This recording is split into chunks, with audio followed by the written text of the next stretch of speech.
आज की ये बाइबल स्टडी बहुत ही खास होने वाली है और हम यरूशलेम में उन सभी तथ्यों को जो बाइबल से आधारित है, उन जगहों को जो बहुत ही विशाल है और जो अपने में बहुत विशेष महत्व रखती है, उसकी जानकारी को प्राप्त करेंगे। किस प्रकार यरूशलेम में खोज की गई है ऐतिहासिक जगहों की, आज इस वीडियो में हम पूरी जानकारी को प्राप्त करेंगे। ज़रूर से बने रहिए वीडियो में। यरूशलेम एक प्राचीन और ऐतिहासिक शहर है। यह शहर मूल रूप से यहूदियों का शहर है, लेकिन बाद में ये शहर ईसाइयों और मुस्लिमों के लिए भी पवित्र स्थान बन गया।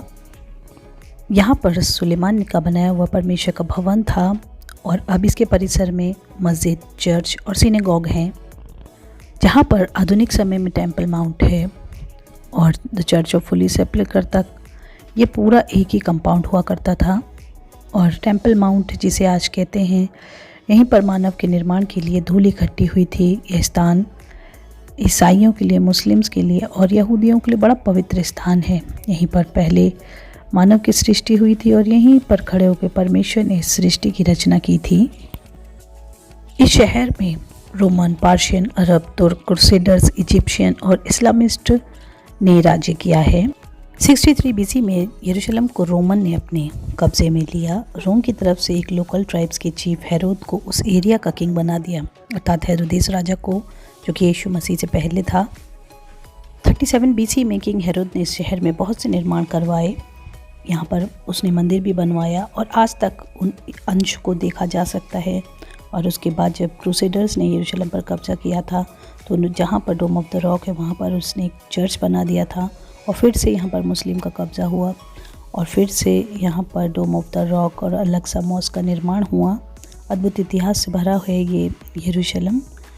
और यहाँ पर द चर्च ऑफ होली सेपल्कर, जैसे उसकी हम जानकारी को प्राप्त कर रहे हैं, यहाँ पर यीशु मसीह को सूली दी गई थी और बहुत से काम यहाँ पर हुए थे, जो कि आज हम इस वीडियो में देखेंगे।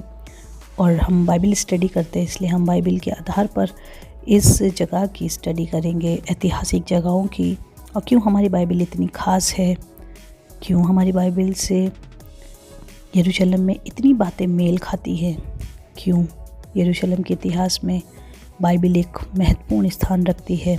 आज की इस खास वीडियो में हम वही जानकारी को प्राप्त करेंगे। ज़रूर से वीडियो को लाइक कीजिए, चैनल को सब्सक्राइब कीजिए।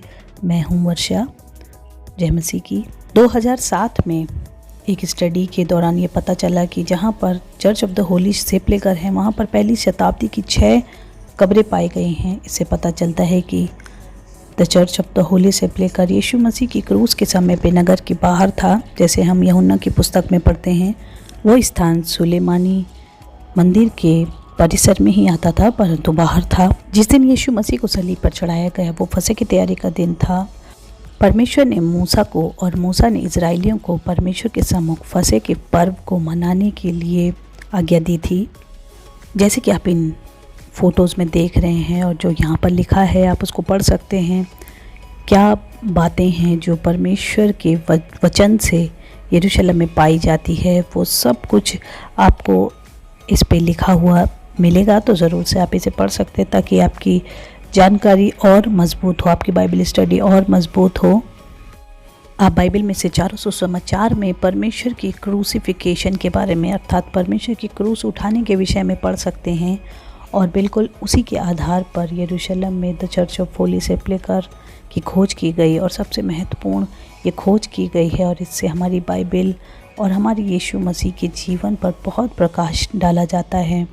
बहुत अद्भुत रीति से यहाँ पर इस जगह की खोज की गई है और परमेश्वर का वचन बिल्कुल सही तरीके से हम लोग देख सकते हैं, क्योंकि हमने यरूशलेम का इतिहास देखा, बहुत प्राचीन है, लेकिन चर्च ऑफ होली सेपल्कर का इतिहास आप इसमें पढ़ सकते हैं और जान सकते हैं कि कितना महत्वपूर्ण स्थान है ये यरूशलेम में, जो हमारी बाइबल से बहुत मेल खाता है। और यरूशलेम की जितनी भी स्टडी की जाए कम है, लेकिन हम अपने विश्वास को सिर्फ यरूशलेम पर आधारित नहीं करते। हमारी विश्वास हमारी बाइबल से, परमेश्वर के मुंह से निकले गए वचन से जब हम यरूशलेम में मिलाते हैं, तो हम देखते हैं कि कितनी सच्चाई से परमेश्वर ने कार्य किया और हमारी विश्वास, आस्था हमारे यीशु मसीह पर और बढ़ती है। और सचमुच ये जगह इतनी अद्भुत है। और आज भी यरूशलेम में बहुत से चर्च पाए जाते हैं।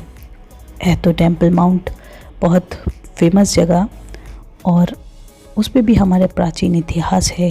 किंतु टेम्पल माउंट एरिया जहाँ तक था, जहाँ पर होली सेपलेकर चर्च है, जहाँ पर यीशु मसीह को सूली उठानी थी, इसीलिए यीशु मसीह यरूशलेम में गए थे और वहाँ पर उन्होंने अपने आप को फंसे के मेमने के रूप में बलिदान किया। और क्या इतिहास है, आप इस सारी फ़ोटो में पढ़ सकते हैं, आपको ज़रूर से मदद मिलेगी। इसीलिए अपनी बाइबल अध्ययन को बिल्कुल मजबूत कीजिए और इस चैनल के द्वारा जो भी आपको शिक्षा प्राप्त होती है, आप बाइबल की शिक्षा में मजबूत बनिए ताकि आप अच्छे से हर एक बातों को समझ सकें। इन सभी फ़ोटोज़ में जो भी आप पढ़ रहे हैं वो चर्च ऑफ होली सेपलेकर, किस प्रकार उसकी खोज की गई और कैसे यीशु मसीह कब्र को और उस स्थान को जहाँ क्रूस दी गई उसकी खोज की गई, उसका पता लगाया गया। और हमने प्रीवियस वीडियो में भी इसकी जानकारी दी है, आप ज़रूर से उस वीडियो को देख सकते हैं। और क्रूस की कथा को जानना बहुत ज़रूरी है, क्योंकि क्रूस की कथा नाश होने वालों के लिए तो मौत था, परंतु हम उद्धार पाने वालों के लिए परमेश्वर की सामर्थ है। और जिसने लहू बहा के हमसे वाचा बांधी है, उसकी बलिदान को समझना बहुत ज़रूरी है। इसीलिए यीशु मसीह के बलिदान पर विश्वास कीजिए, क्रूस की कथा पर विश्वास कीजिए। ये यरूशलेम जगह है, टेम्पल माउंट एरिया है, और जो आप नीला गुंबद देख रहे हैं चर्च ऑफ द होली सेपलेकर है। और ये एक ही कंपाउंड हुआ करता था, जैसे आप ये पीले गुंबद को देख रहे हैं, डोम ऑफ द रॉक है, और ये नीला गुंबद द चर्च ऑफ होली सेपलेकर है। और यहीं पर इब्राहिम अपने पुत्र को बलिदान करने के लिए लाया था, इब्राहिम इसहाक को। और जहाँ पर द चर्च ऑफ होली सेपलेकर है, वहाँ पर एक मेमना बंधा हुआ था और उसको उसने बलि किया। यीशु मसीह मेमने के रूप में तो इब्राहिम के द्वारा बलिदान हो चुके थे, परंतु परमेश्वर ने यीशु मसीह के रूप में एक देह को तैयार किया और उसे बलिदान होना था और समस्त मानव जाति के पापों को अपने ऊपर लेना था। अब्राहम से तो परमेश्वर ने उस बलिदान को नहीं लिया, परंतु परमेश्वर ने जगत से ऐसा प्रेम किया कि अपने इकलौते पुत्र को दे दिया, ताकि जो कोई इस पर विश्वास करे वो नाश ना हो परंतु अनंत जीवन पाए। अर्थात सब लोग, समस्त प्राणी, समस्त मानव जाति के लिए यीशु मसीह ने अपने देह को बलिदान किया और पापों से छुड़ाकर हमें परमेश्वर की संतान होने का अधिकार दिया। इसीलिए ये स्थान यरूशलेम में इतना महान है, इतना प्रसिद्ध है, क्योंकि ये हमारी यीशु मसीह की उस क्रूस की कथा की गवाही देती है। ये स्थान, ये जगह, ये यरूशलेम जगह यीशु मसीह की गवाही को चीख चीख कर बताती है। तो कितना पवित्र स्थान है ये, पवित्र बाइबल के अनुसार। अब जिसने लहू बहा कर हमसे वाचा को बांधा, उसकी बलिदान को समझना कितना आवश्यक है। तो हम यीशु मसीह के उस पवित्र बलिदान को समझेंगे। जब यीशु ने बड़े शब्द से चिल्लाकर अपने प्राण को छोड़ दिए तो मंदिर का पर्दा ऊपर से नीचे तक फट गया, तो टुकड़े हो गया, धरती डोल उठी और कब्रें खुल गई। पवित्र लोगों के शव यरूशलेम में लोगों को दिखाई दिए। और ये बातें हम पढ़ते हैं, परंतु पवित्र बाइबल में हमने उत्पत्ति से लेके प्रकाशित वाक्य तक जो भी पुस्तक हम पढ़ते हैं, सब में परमेश्वर की वाचाएं हैं, परमेश्वर की बातें हैं, आदम से लेके यीशु मसीह तक। और किस प्रकार यीशु मसीह ने आदि और अंत बनकर उन समस्त जो पृथ्वी पर निर्माण किए गए उन सभी बातों को पूरा किया और सब कुछ परमेश्वर के हाथों में सौंप दिया। आज की इस खास वीडियो में उस जानकारी को हासिल कर रहे हैं। प्रथम मानव तो मनुष्य अर्थात मिट्टी का बना वो प्राणी बना, और अंतिम प्राणी जीवनदायक आत्मा बना अर्थात यीशु मसीह। और जो पाप आदम हव्वा ने अदन की वाटिका में परमेश्वर के सम्मुख किया था और उन्होंने अपने आप को नंगा पाया, उसी पाप का प्रायश्चित यीशु मसीह ने बिना कपड़ों के सूली पर किया और हमें उस महिमा के वस्त्रों से फिर से ढांप दिया।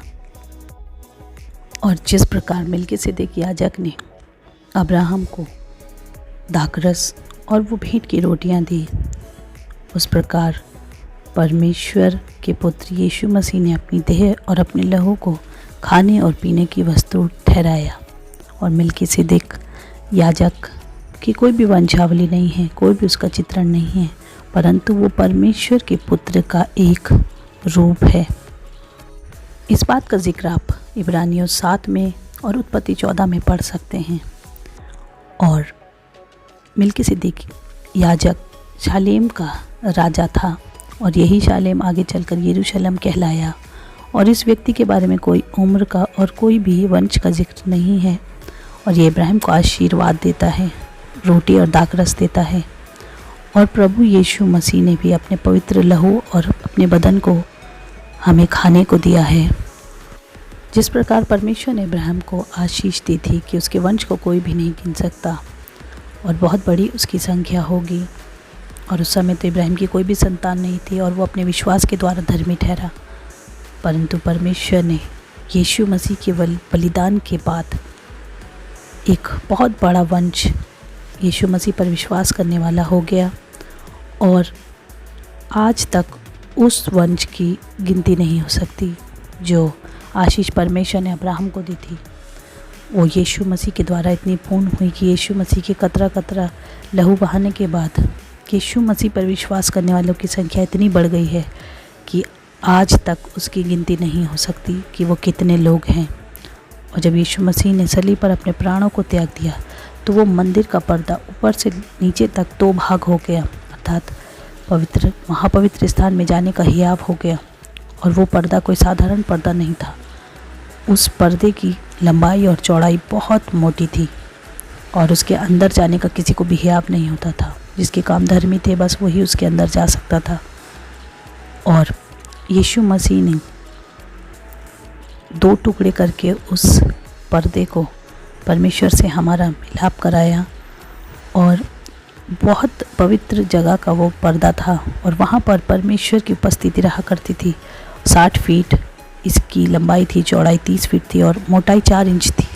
और इतनी आसानी से ये पर्दा नहीं फट सकता था। परंतु परमेश्वर के पुत्र के जब प्राण निकले तो ये मंदिर का पर्दा ऊपर से लेके नीचे तक 2 भाग हो गया। और उसके बाद अब कोई बलिदान भी बाकी नहीं रहा। और परमेश्वर ने यीशु मसीह के द्वारा हमारा मेल उससे फिर से हो गया। और अब हम परमेश्वर को आर पार देख सकते हैं, परमेश्वर की हुजूरी में जा सकते हैं। और मंदिर के पर्दे के फटने के बाद अब कोई बलिदान बाकी नहीं रहा और उसके बाद कोई भी कुर्बानी अब नहीं होती है। और यीशु मसीह के कीमती कतरे लहू के द्वारा परमेश्वर ने अपने लोगों से अपने मेल मिलाप को किया। और वो मोरिया देश जहाँ पर एक पहाड़ी थी जिस पर अब्राहम ने अपने पुत्र को बलिदान किया था, करने के लिए विधि बनाई थी, उसी जगह पर इतने सालों के बाद यीशु मसीह ने अपने लहू को बहाया। और फिर उसके बाद कभी मंदिर में कोई भी बलिदान नहीं किया गया। यीशु मसीह की मृत्यु के बाद पापों के लिए कोई भी बलिदान अब बाकी नहीं रहा, क्योंकि लिखा है बैलों और बकरों को लहू हमारे पापों को शुद्ध नहीं कर सकता। इसलिए परमेश्वर ने एक देह तैयार करी और उस मेमने के रूप में यीशु मसीह ने अपने आप को बलिदान किया और हमारे पापों की क्षमा हो गई। और अब पापों की क्षमा के लिए कोई भी बलिदान नहीं बचा है। जैसे मिलाप वाले तंबू में मूसा को परमेश्वर ने आज्ञा दी थी फसह के पर्व मनाने की और उस लहू को अपने ऊपर छिड़कने की, इस प्रकार हमारे पवित्र यीशु मसीह का लहू हमें सब पापों से छुड़ाता है। बैलों और बकरों का लहू वो सामर्थ्य नहीं रखता जो हमारे पापों को क्षमा करा सकता था। और एक मेमने के रूप में यीशु मसीह ने बलिदान को किया, क्योंकि मूसा को परमेश्वर ने व्यवस्था दी थी कि एक पवित्र मेमने की बलिदान करके अपने पापों की क्षमा को पाते थे। लेकिन यीशु मसीह ने पवित्र मेमने के रूप में बलिदान दिया यरूशलेम में और हमारा मिलाप हमारे परमेश्वर से करवा दिया और हमारे पापों के लिए और समस्त मानव जाति के पापों के लिए अपनी देह को बलिदान किया, पवित्र कतरे कतरे लहू को बहाया। और अब हमारे पापों की क्षमा के लिए और कोई दूसरा बलिदान नहीं, केवल हमारे पवित्र यीशु मसीह का पवित्र लहू। मेरे प्रियो, इस पवित्र लहू को अपने ऊपर छिड़क लीजिए ताकि आपके सारे पाप क्षमा हो जाएं। ये बाइबल सच्ची है, इस बाइबल पर विश्वास कीजिए। जो भी बातें हम आपको बताते हैं वो बाइबल से ही बताते हैं, वो बाइबल में लिखी हैं। यरूशलेम में वो बातें हैं, पाई जाती हैं। और वो मेमना जो एक देह में बलिदान हुआ वो आज युगान युग जीवता है, हर स्वर्ग में परमेश्वर के सम्मुख हाजिर रहता है। आपके लिए मेरे लिए विनती करता है, वो चाहता है कि कोई मनुष्य मन फिराए और परमेश्वर के सम्मुख आ जाए, विश्वास करे, मेरे प्रिय, उस पवित्र लहू की जय हर दिन अपने जीवन में बोलिए, हर दिन अपने बच्चों के, अपने परिवार के ऊपर छिड़किए, क्योंकि वो मेमना जीवित है। उस पवित्र लहू का बलिदान जीवित है। कोई और हमें पापों से शुद्ध नहीं कर सकता, केवल उस पवित्र मेमने का लहू जो यीशु मसीह ने कैलवरी क्रूस पर कतरा कतरा करके बहाया। जैसे आपने देखा, हमारी बाइबल सच्ची है, यरूशलेम में लिखी हुई बातें सच्ची है, और परमेश्वर का पुत्र यीशु मसीह ही अब सब कुछ है। आप प्रकाशित वाक्य में पढ़ सकते हैं, वही हमारा मंदिर है। अब यरूशलेम में वो मंदिर नहीं है, परंतु यीशु मसीह हमारा वो मंदिर है, और हमें आज़ादी है। जहाँ कहीं यीशु मसीह का आत्मा है, वहाँ स्वतंत्रता है। हम किसी भी देश से इस वीडियो को देख रहे हैं, यीशु मसीह का लहू ताज़ा है, वो आपके मेरे जीवन में कार्य करता है। उसने हमें ही आप दे दिया है कि हम परमेश्वर के सम्मुख उसके पुत्र और पुत्रियाँ हैं। मेरे प्रियो, चाहे हम यरूशलेम जाए ना जाएं, लेकिन हमारा यीशु मसीह सदैव हमारे साथ रहता है। बाइबल बताती है वो हमारे पास आता है और हमें कभी अनाथ नहीं छोड़ता। उसने कतरे कतरे लहू को आपके लिए और मेरे लिए बहाया है। हमने बाइबल में से देखा है कितना पवित्र ये बलिदान है, कितना उत्तम बलिदान है, और हमने समझ लिया है उस बलिदान को जो यीशु मसीह ने अपने लहू बहा के हमसे बांधा है। मेरे प्रियो, अपने जीवन को यीशु मसीह को दे दे, परमेश्वर के सम्मुख आए, परमेश्वर से प्रेम करें, उसके वचन को सत्य माने, विश्वास करें, क्योंकि हमारा उद्धारकर्ता परमेश्वर हमारे साथ है। वो आने वाला है, समस्त लोगों को काम के अनुसार वो न्याय करेगा, पर यीशु मसीह पर जो विश्वास करेंगे उन पर दंड की आज्ञा नहीं होगी। जय मसीह की।